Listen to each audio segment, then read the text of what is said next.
ঠিকই হয়েছে, মরেছে। দুনিয়াতে বেঁচে থাকতে অনেক সুদ ঘুষ খেয়েছিল এবং আমাদের মহল্লার নাম খারাপ করেছে। ভাই এর টাকা পয়সা কি করবো এখন? ভাই আমাদের হারামের টাকা লাগবে না, এর যত টাকা পয়সা আছে সবকিছু এর সাথে কবর দিয়ে দাও। এর সঙ্গে টাকাগুলো মাটি দিয়ে দিলে এরা চলে গেলে সব টাকা আমি বের করে নেব। চলো ভাই, একে তো মাটি দিতে হবে, সবকিছু ব্যবস্থা করে নেই। ভাই চলো এখন আমরা চলে যাই। ভাই তোমরা এখান থেকে চলে যাও, আমি আমার বন্ধুর জন্য দোয়া করব, আল্লাহ যেন তার গুনাহগুলো মাফ করে দেয়। হ্যাঁ ঠিক আছে। আরে ওরা তো চলে গেল, আমি এখন কবর থেকে টাকাগুলো বের করে নেই।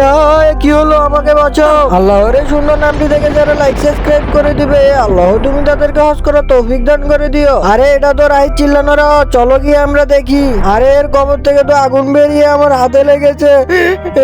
দেখো এটা তোমার চুরি করানোর ফল। তাহলে বোঝো এর কবরের মাটি ধরার সাথে সাথে এত আগুন দাও দাও করে জ্বলছে, তাহলে বোঝো এর কবরে কত আযাব হবে। ভাই এসব চুরির কাজ ছেড়ে দিয়ে ভালো কাজ করো।